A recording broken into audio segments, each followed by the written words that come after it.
who are in business, they can feel a guilt like, oh my gosh, I failed. I've let the animals down. But I think that, the more fulfilled you are, the more joy you feel every day, the more you're taking care of yourself. I know that's a big thing for you in particular, Kathleen. Your mental health, your spiritual well-being, your physical health, all of that is important because you can do more.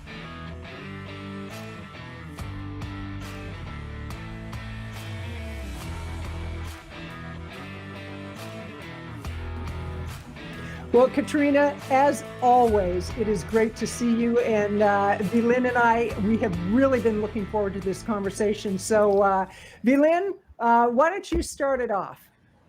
Well, first of all, once again, thanks for being here with us today. My pleasure. I'm so excited to talk with the two of you. Awesome. This is a momentous occasion for us, launching our new podcast, but even more than that, having the chance to really talk with friends and those who we've worked with before, those who we've admired their work. And it's just such a pleasure to be able to spend this even short amount of time with you, because this is all about finding out your story and what brings you, or what has brought you so avidly into this plant-based vegan market and lifestyle. And let's just start at the beginning. How did you get started on this vegan journey? Was it a particular incident or what? Just give us the skinny. Okay, all right. I'll give you the quick version. Helicopter ride. So I went vegetarian, not knowing what it meant at 11, when I found out that the burger that was on my plate, the beef burger that was on my plate, was once a living cow. And of course I made the connection with, oh my God, the roast chicken was once a live chicken. The fish fingers were fishes. So I said to my mum, I'm not eating animals. And that didn't go down too well because it's quite a long time ago. But, I persevered. And then in 1996, I went on an animal rights demo. So I'd done some animal rights activism, like protests outside fast food places and vivisection labs. But somehow I missed the vegan memo. So I was vegetarian. I wasn't wearing leather shoes. I was eating vegetarian cheese. But I was on a big animal rights demo. There were coaches coming from London, Scotland, like all across the country to protest a farm that was breeding kittens for vivisection. So I was on the coach with this group of London animal activists, and I was sat next to a lovely school teacher called Kay, and I offered her I said, I pulled out a Marmite and cheese sandwich, and I said, would you like a sandwich? And she said, no, thank you, I'm vegan. And I said, the cheese is vegetarian, there's no animal rennet in it. And then she explained veganism and the whole dairy industry, and my jaw dropped. Now luckily I had some hummus and tomato sandwiches, so I put the other ones away and ate those. But she was actually lovely the way she explained it to me. Now, I'm one of those people, this was 1996. I remember there was no real internet or anything like that. So I went home, I ordered my animal-free shopper booklet, printed booklet from the Vegan Society UK. And I was so shocked at all the many different ways we use and exploit animals, particularly in our everyday products. So I'm one of those, I did pretty much go vegan overnight. Of course, it wasn't completely overnight. We had some leather furniture that took a little longer to get, rid of and what have you. But, dietary wise, certainly, I was just like, right, that's it, we're going vegan. And my poor wife Tracy, we had a house in the south of France at the time, and she loved her cheese. I quite liked my cheese, and she said, what are we going to eat? And I started buying vegan cheeses, and honestly back then they tasted like rubber, most of them. They were awful. And then one came on the market called the Redwood Company, which then was bought by Heather Mills a few years later, and became V-Bites. But that's essentially kind of my vegan journey. I've been involved in other activism like feminism. And I think when I found out about the dairy industry and how, the bodies of female animals are hijacked and, they're kept forcibly pregnant, their babies are taken away, I'm like, why is this not a major issue in the mainstream feminist movement? Because there were branches of feminism that I, found out that they were looking at this. But mainstream feminism, I felt like it ought to be part of that. So I felt a bit guilty for a while, but then I just kind of went full into veganism. So that's my little vegan journey. So, you talked about the feminism activism and then the vegan activism, and where have you noticed, because you've been involved in this for a long time compared to the rest of us, but where have you found that there tends to be more open-mindedness and more acceptance of the vegan movement?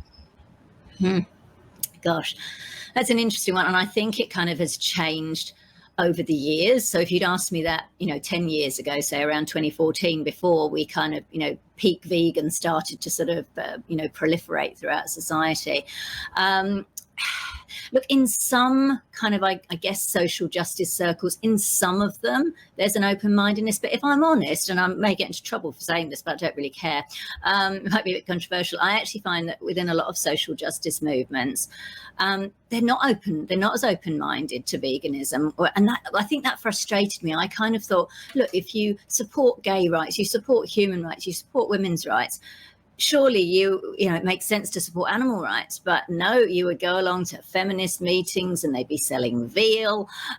You go along to human rights protests and they're serving meat, and there was just this lack of connection with the animals, which I found frustrating. I guess nowadays I'm finding a general, maybe it's just some of the circles I mix in, and I do actively get out of my vegan bubble.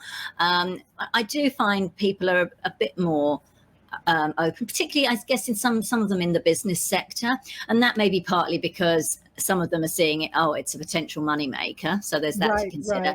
But I think in kind of general, I think it depends on how you kind of come across. Some people, and as I'm sure you'll know, you'll literally, just happen to casually mention that you're vegan, and they immediately go into guilt. Oh, I don't eat much meat. Oh, I this, or I couldn't do that. They kind of go into this kind of almost triggered, if you like. But I find a lot of people are just kind of like, oh, really? And I think if you're kind of, someone who's quite, I'm known to be quite sparkly, literally, and, personality wise, I like to make people smile, make them happy. And I think if you come across in that way, people are generally more open. They're like, oh, really? Right. Oh, you've been vegan 28 years. Really? What do you eat? Oh, yeah, it's coming up now, isn't it? Where can I buy vegan cheese? So I think we're seeing a bit of that. But of course, we're also seeing a big backlash with the whole media disinformation campaign by, big animal ag.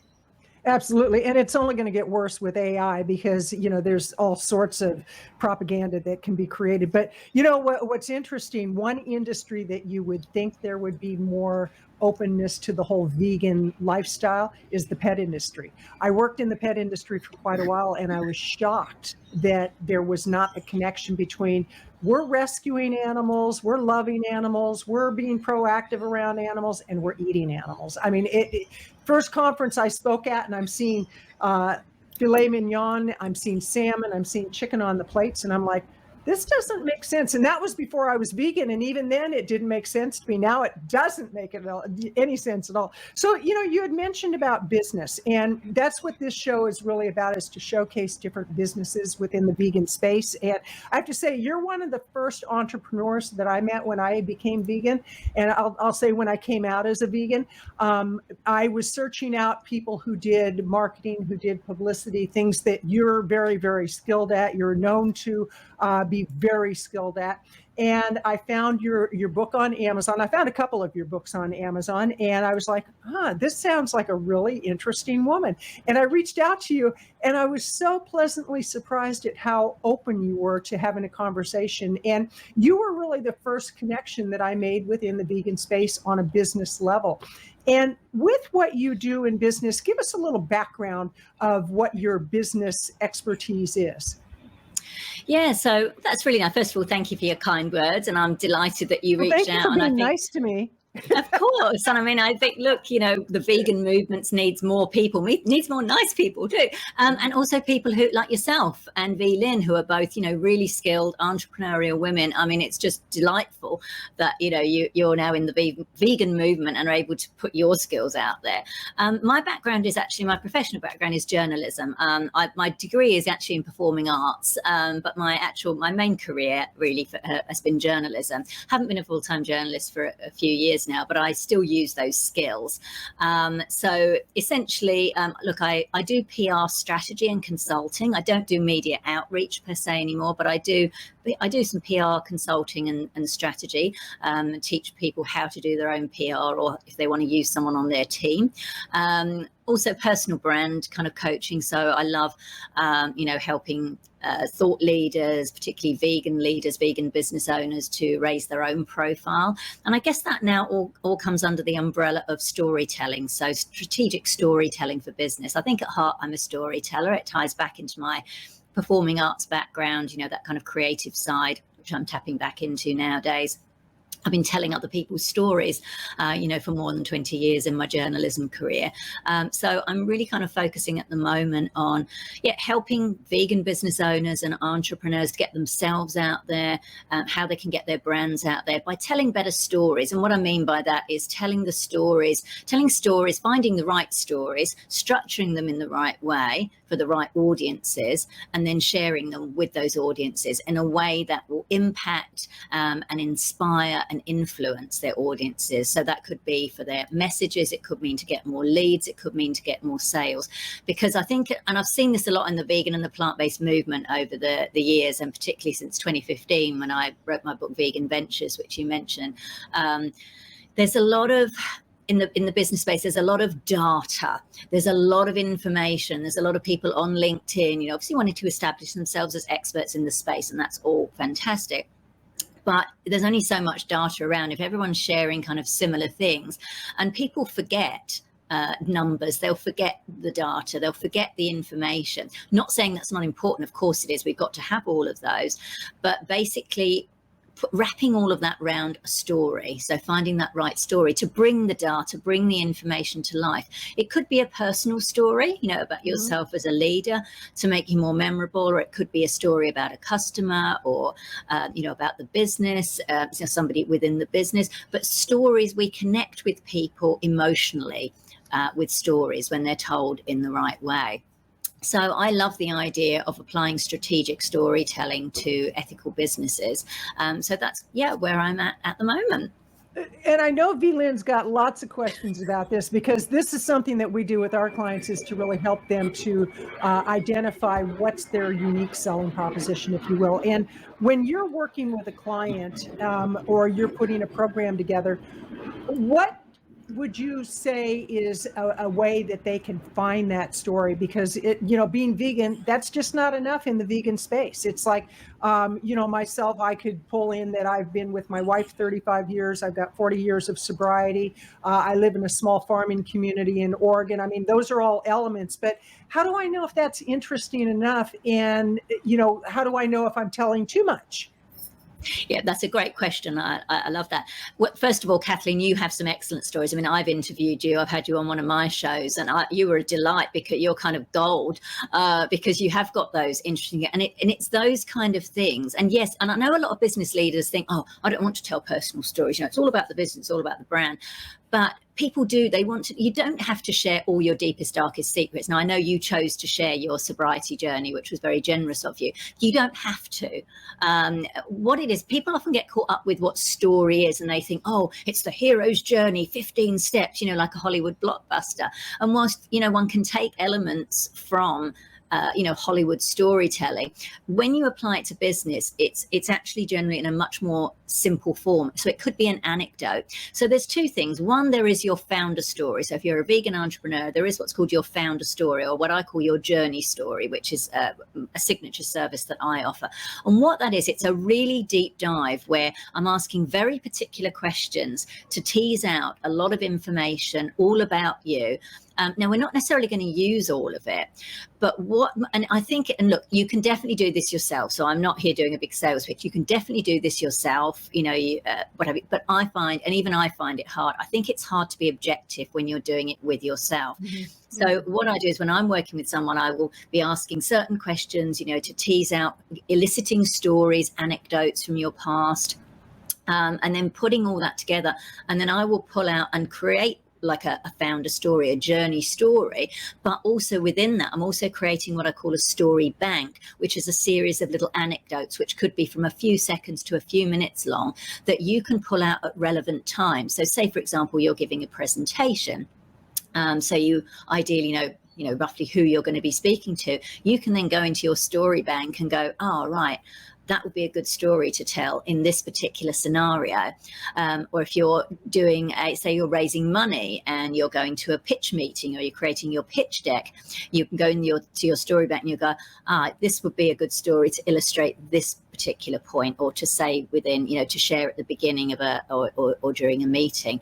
So it's basically collecting, like a series of stories, a series of anecdotes that you can pull out at relevant times, and you're constantly looking for them as well. And I think once you can train yourself after that to find the stories, to notice them, to make a note of them, and then craft them in a certain way, so that they have the most impact. Because a lot of people go, they think a story is an opinion or a story is a fact, and it's not. With a story, there's generally the sort of main 3-part series or 3-part structure is and, but, therefore, which I heard about on Park Howell's Business of Story, and he got it from his business partner, Randy, someone, and I can't remember his name. But basically, it does play on the hero's journey. It's just a version of it. It's right, this is the status quo, but something happens, and therefore this happens. It's a very kind of simple, that's the simplest structure. And obviously there's other structures, but when you tell the right story to the right audience in the right way, and you're doing it authentically, and you're not making stuff up, you can share other people's stories as long as you're honest about that. And it can make the world of difference. And I think Maya Angelou is the one, she's been quoted as saying, people don't necessarily remember what you say, but they will remember how you made them feel. Right. And data and information will rarely move you in the way that story does. So that's why it's important. I think a lot of people in the business space think that storytelling, stories, it's a bit fluffy. Well, all the big corporates don't think it's fluffy, but I think sometimes in the entrepreneurial space, it's seen as a sort of nice to have. It's good to have PR, you've got to have marketing, you've got to have all of this. And when it comes to stories, sometimes they're like, I can't see the point of it, but it is super, super important. So, Right. And story is what we were built on. It's the framework of most families to be around the dinner table and telling the stories, either historical or of the day. And it's a learned skill, where I think a lot of entrepreneurs did not learn it, so they think that it's something that is more natural to people, and rather than knowing that everyone has learned how to tell stories. And you know what, Phelan? I would say actually everyone. I think we're all born storytellers. It's just that we don't realize it. And I think people think, in order to be a storyteller, you've got to have these special skills. Now, I'm not saying that there are, yes, there are things to learn in order to craft a story, particularly publicly. But if you think about it, if you're just at the pub with your friend, and you're just having a chat and you're, explaining something that happened, as long as it's got those elements, there's something happened, there's an element of conflict, and then something happened. Basically telling stories, it's just a way of really kind of honing that for using it within business. I love it. So tell us one of your more vibrant stories that has basically closed a deal for you. Ooh, I like that. That's a great question. It is a good question. Wait, I gotta take notes on this one. Yeah. Oh my gosh. Do you know what? I think it's kind of, it's hard to kind of pinpoint one exactly, because I think it's been a mixture. What I will say is that I think what's helped people, like people kind of want to work with me. Obviously, people want to work with other people because they want to, first and foremost, they do want to know that you're good at what you do. So I'm not saying that, telling a good story, is always going to get you the business if you can't deliver. So I think it's taken as read. You need to, kind of know what you're doing. People need to know that, okay, they can trust and they can see what you're doing. But basically, I mean, I've certainly had people come to me and say, no, I want to work specifically with you because I really like your personality. I like the fact that you sparkle, you light up a room, you've got really like positive energy. I think it would be fun to work with you. I've had people say that. And I think it's as well, like, sometimes I will share stuff on LinkedIn and everyone sort of thinks, oh, LinkedIn, it's the professional platform. And I've seen this in the vegan and plant-based space, people only kind of focusing, right, this is the latest news, this is the latest data, and this is my opinion on it kind of thing. And that's all fine. And if that's your strategy, that's totally fine. But what I found is, for example, when I've shared something, I shared a photo recently of me when I was in a dance class when I was 21, in London, and I explained how my career went in a different direction, and I went into journalism, and now I've rediscovered my love of dance. I'm doing dance classes at the gym, and sometimes we don't know where life will take us. I had a really good response to that, and I've had people kind of reach out and saying, yeah, I would, I'd like to find out more about working with you. So I think it's like the kind of stories they do tend to be maybe a bit of a personal story where people can just get a bit of insight into who you are. Another one was when I shared recently, I actually shared it in public. I went to a storytelling event called Generation Women, and I shared the story of when I first found my birth father and our meeting in New York. And again, I literally had people come saying, thank you so much for sharing that. Like, it was just, like they felt, and they were leaning in apparently, like when, they were listening, and they were like, can we get your card? Can we get input? So I think it's those kind of, just those personal stories that just connect, that show a different side of you, as well as, the business owner who's got all the skills and can do all the it's like, who are you actually as a person? So there's more of a, I'm going to sound a bit woo, but there's just a bit more of a heart connection. And I think, we do work with people we know, like, and trust, but I think also, it's just that kind of connection. And as I always make a little laugh, not everybody wants to work with a vegan, glitter loving lesbian. And I get that, it's totally fine. But I'm attracting the people who do, who specifically, right, like seeing me show up on socials with my sparkle and what have you, and don't go, oh, she can't be serious if she's wearing glitter. Do you know what I mean? So I think it's about being authentic, telling, those real stories, letting people see a different side of you. I love that. I love that because it's like I show pictures when we're out in the pasture on the tractor. I mean, complete opposite of the glitter. I mean, it's like we're out there with our baseball cap on, cleaning up after the storm and all that. That's my life. It's like I'm very down to earth. We've got horses, they're rescues. We've got dogs, chickens, and all that. And, a good day to me is being able to take care of my animals. And so I love that you pointed that out, Katrina. And I want to remind people that you are listening to the Veganpreneur Revolution podcast show. I'm here with my co-host, Belin Hawkins, and our special guest and dear friend, Katrina Fox. And Katrina, I have a question. You've been around the industry for quite a while. You've been in the business side of things for quite a while. You've been around the glitz and glamour for quite a while. But where do you see things going as far as business in the vegan space? Is there room for new people to come in? Is it a growing industry? What is it you're noticing?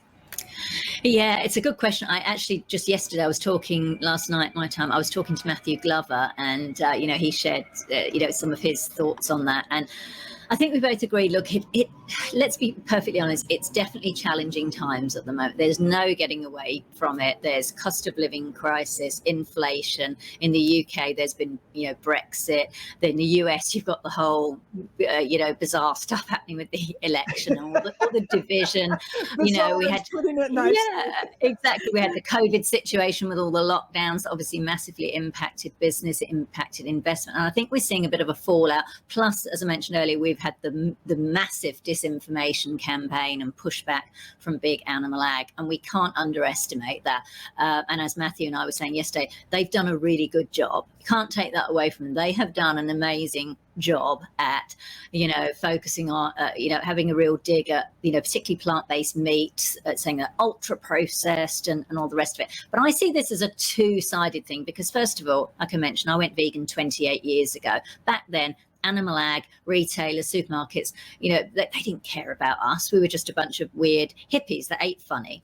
So now we're at a point, we've gotten to a point over the past, 3-4 years where we've actually been seen as a major threat, to the point that they have had to spend money on their propaganda and misinformation campaigns. So I think in a way that's a kind of good thing. But I think perhaps, we didn't see it coming. And as Matthew and I, Matthew said yesterday when we were talking, it feels like, we should have been more prepared to kind of come together, to consolidate more, to collaborate more, instead of continually bringing out lots and lots of new products and essentially, quote, competing against each other. And I know technically vegans don't, for the most part, compete against one another because we're on a similar mission, but still, that you're bringing out, similar kind of brands rather than seeing ways to work together. And I think it's a case of, look, the market, it's gone up. We've had peak vegan, we've had Beyond Meat going public and possible. Then we've kind of gone down. We're in the challenging times. And I think hopefully the next era will be kind of coming out of that, but doing things a bit differently, which does involve more consolidation, which I know Matthew's doing with his vegan food group, trying to almost create a vegan Unilever to take advantage of those economies of scale, etc. So I think we're in interesting times. I think for the smaller, and as well, I think it depends on the type of business you want. So there's the type, some people want to start a business, they want to really scale it, get it national, global, etc. But then you've got people who just want to start a vegan business as a lifestyle business so that it's sustainable, it provides for them and their family, and they enjoy doing it. And both are, all of those and anything in between is perfectly fine. So I do think it is challenging. I think it's tricky. The money situation can be particularly challenging because a lot of the investors are in a stage now where they are a lot more reserved. There's not as much money floating around. Some of them have been pulling their money out, which has caused, some vegan businesses to go under or to have to scale right back. So I think we're in a sort of correcting kind of thing. I think we've gone high, we've gone low, and now we're in a sort of correction phase. But we've got a lot of work to do. And I know there's people like Robbie Lockie who's starting the Freedom Food Alliance, which is aiming to counter a lot of this misinformation. Like you said, Kathleen, the whole AI, which has been around for a long time, but has obviously been, is at its kind of peak of being out there in the general public now.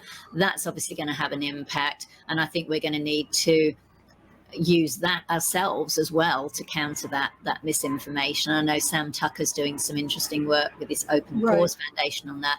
But again, coming back to story, I think we need to tell better stories as well. And that could be, stories of the future, imagining a time when, we have all these amazing foods that are good for us, they're nutritious, they're clean label, and they don't harm animals. So I think we need to start telling better stories. I think overall stories for the sector, as well as individual brand stories as well. So it's a challenging time, but I would always say, look, if you've got your heart set on starting a vegan business, and you really, really want to do it, then go for it. But obviously do your market research, tune into podcasts like this, read my book Vegan Ventures, there's a plug.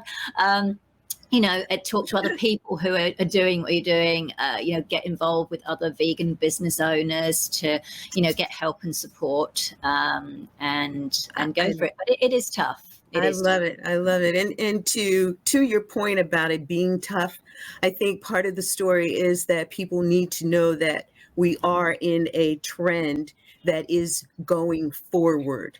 It's not going back. And trends do have highs and lows. And in those highs as well as those lows, the questions that you talked about that Matthew and Robbie are asking about what could have been done and applying it to what can be done now, it's perfect because now is the time. It couldn't happen back then. What can happen now?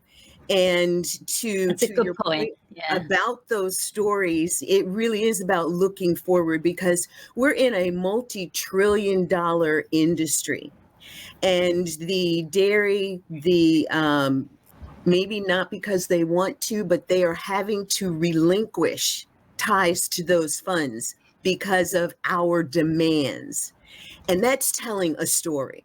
That's building on a story that's only going to get more momentum with the more of us who are involved in it. And I love that, because that is what this podcast is all about. Mhm. When we think about all of the things that can happen in the vegan world, growing is like at the top of the list, right?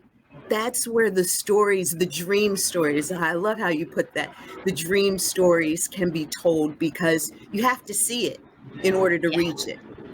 And it is about seeing maybe what we could have done, but you definitely have to apply it to what we can do. And we were talking to somebody a little earlier about the possibilities. We were really in that possibility space, and it is possible. We will make this happen. We do see projections and predictions of 2030 and 2036 and the things that can happen by those times, and how AI is going to play into all of that.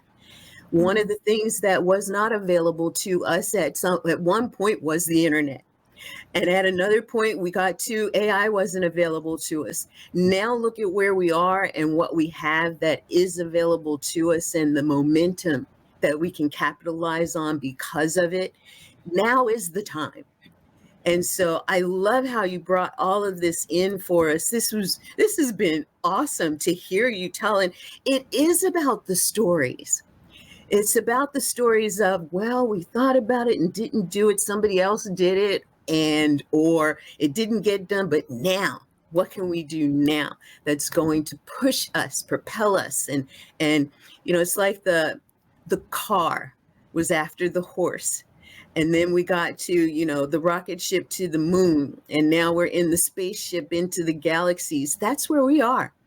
We're in the spaceship going into the galaxies with the potential that veganpreneurs have the ability to impact in the world. And there are too many people suffering that makes it so important for this work to be done now. And so Absolutely. for all you're doing and all who you're talking to and keeping the energy rolling, thank you.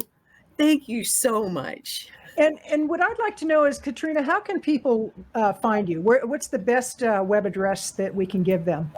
Yeah, if you hop over to, quite simple, just myname.com, so katrinafox.com. I'm also on the socials. I'm on Facebook, LinkedIn, Instagram. So feel free to connect with me. I'm always happy to connect with other vegan entrepreneurs who are on a mission to make the world a better place. And you're right, just to your point, Velin, it is about, I think, looking at those potentials. Someone whose work I follow is Michael Margolis, and he's saying about don't always lead with the problem, which I think a lot of businesses do. And we've been taught that, particularly in things like copywriting, it's like stack the pain. But I think sometimes in a sector like this, where we are trying to make such a big systemic change, I think you have to get people to believe in the possibility, to believe in the potential. So to maybe open with that, then say, what is the obstacle to that? And then here's the solution. Here's how we plan to overcome it. So I think, like I said, while times are tough, I am excited for this sector. We have got a lot of work to do, but like you said, we've got a lot of tools now at our disposal. We've got a lot of learnings, and I'm really excited to see these implemented in the vegan and plant-based space. And it's been a pleasure speaking with both of you. Well, what's exciting about right now is there's a lot of pockets of communities within the vegan space and the plant-based space that a lot of similar ideas are going on. And as it starts bubbling to the surface, people are going to realize, ooh, we're going to have more strength by uniting rather than having our, in virtually any movement that has ever happened in history, it's like you have the pockets of people that they think they're doing it by themselves. And then all of a sudden you realize, ooh, there's a universal mind going on. It's kind of like we're all connected, like we are to the sentient beings. Where do you see, you're definitely a mover and shaker, without a doubt, Katrina. You've been around for quite a while, and everybody knows who Katrina Fox is, quite seriously. It's like when you mention the name Katrina Fox, they know who you are. Where do you see yourself in 5 years down the road, 10 years down the road, and beyond? Oh my gosh. Honestly, at the moment, I've been in a bit of a, and I think hopefully this will be helpful for your audience as well, is one of the things that I initially thought when I, first launched Vegan Ventures and really kind of got into working in the vegan and plant-based space, is I thought, right, I have to be at the helm of it. I have to be a founder. I have to run the show. And I actually found it quite stressful. Now, I had some successes. I ran a vegan women's leadership network for a while. Then I had a vegan business community, but then I basically got burnt out, and I realized that, again, it ties into what we said about the collaboration aspect, is I realized that actually the way I'm wanting to live my life at the moment, at my kind of stage in life, is that I don't necessarily want all that stress. But I would like to collaborate with others. So I'm doing some collaboration with Vegan Business Tribe, and I'm looking, for other opportunities where I can sort of slot in and maybe do a bit of project work with certain organizations or brands. And so in terms of the 5 years, I don't have the goals. At the moment, I've got 3 words guiding me for 2024: creativity, collaboration, and curiosity. So any decisions I make I'm filtering them through those words. And so in terms of 5 years time, I mean, look, I hope that the vegan movement, I hope that veganism is more mainstream, even more so. I hope to be a part of that in some way, whether that's supporting other people's ventures and products or projects, or being involved in them. So but I think enjoying life, and I think this is an important one. Yes, there are times when you got to hustle, when particularly in the startup mode, there's a lot of demands on your time. You kind of all in.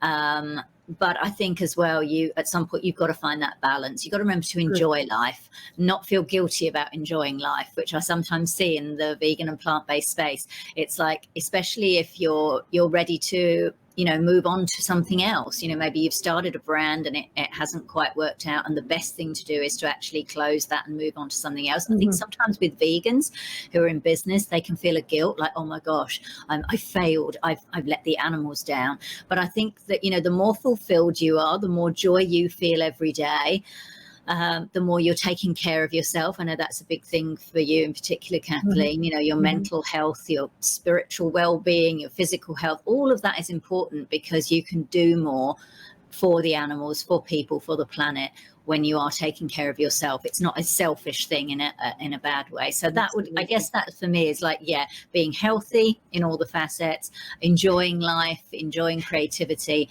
and being of service, particularly to the vegan and plant-based movement. And it's interesting because that's one of our guiding values in our business, is the self-care. And both Vegan and I are going to be 70 pretty soon, and we're kind of, that's part of our story, is it's kind of like, okay, we've merged our businesses, and she's going to be 70, I'm going to be 70. It's like, and we're rocking it. It's like, you so are. Humbly, I say.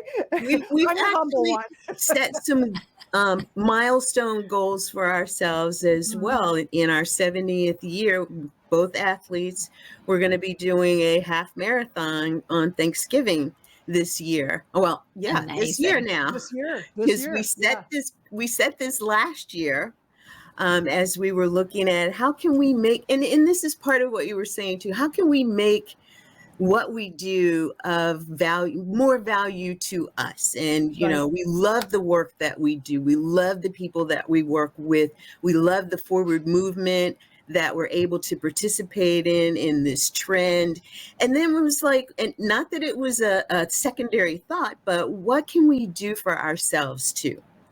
And this was one of those things. I mean, for me, I had 2 full knee replacements last year. And so it was really a transitioning back into my physical world. And it's been an amazing journey. And I know that I would not have done it as well had I not been plant-based. Exactly. And, vegan. And, so part of the story, part of my story, part of Kathleen's story, it's like, we have these stories, and for whatever reason, and maybe you can address that, what are some of the most common reasons that you find that people would rather hold their stories than share them? Ooh, I like that question. Yeah, that's a great question. I think I think the main one is that fear of being vulnerable.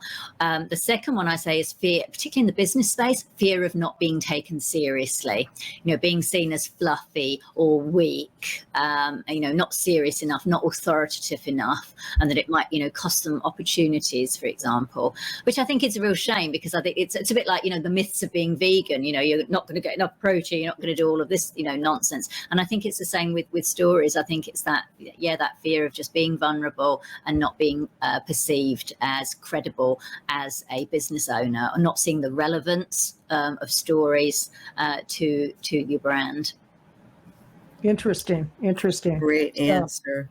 Yeah. So in closing, and again, I want to remind people that you're listening to the Veganpreneur Revolution podcast show, and our special guest is Katrina Fox, amazing woman. And you're based out of Australia right now, aren't you?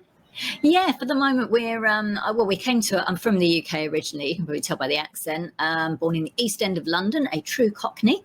And yeah, my wife Tracy and I have lived here since 2001. We are actually hoping to go back to the UK together this year for a visit. And what we're also planning, which ties in with, what are we doing in 5 years' time, etc. But we're hoping very shortly as well to be kind of spending the Sydney winters, which is June, July, August, in warmer climates. So the UK, Europe, Spain, Portugal, maybe. So yeah, we're looking to do a bit of spend a bit of time doing a little bit of traveling, and obviously connecting with other vegan entrepreneurs from across the world. So, which will be exciting. That's exciting. Nice. That's exciting. So in closing, what are your final thoughts for people?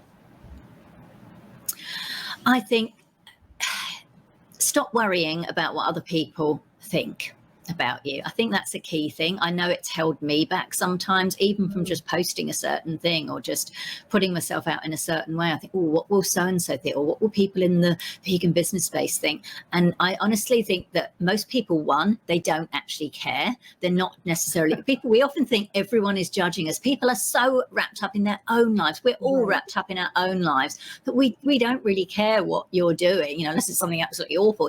People don't care. And even if they do see a post, whatever, and go, oh, that's a bit whatever, so what? Like, it really doesn't matter. So my biggest piece of advice for myself and for other people is to just stop worrying about what other people think. Be yourself, whatever that means to you. And it's interesting, I did another interview recently with someone, and they said, remember that, there's this thing of like, being authentic is the buzzword. It's been the buzzword for a while.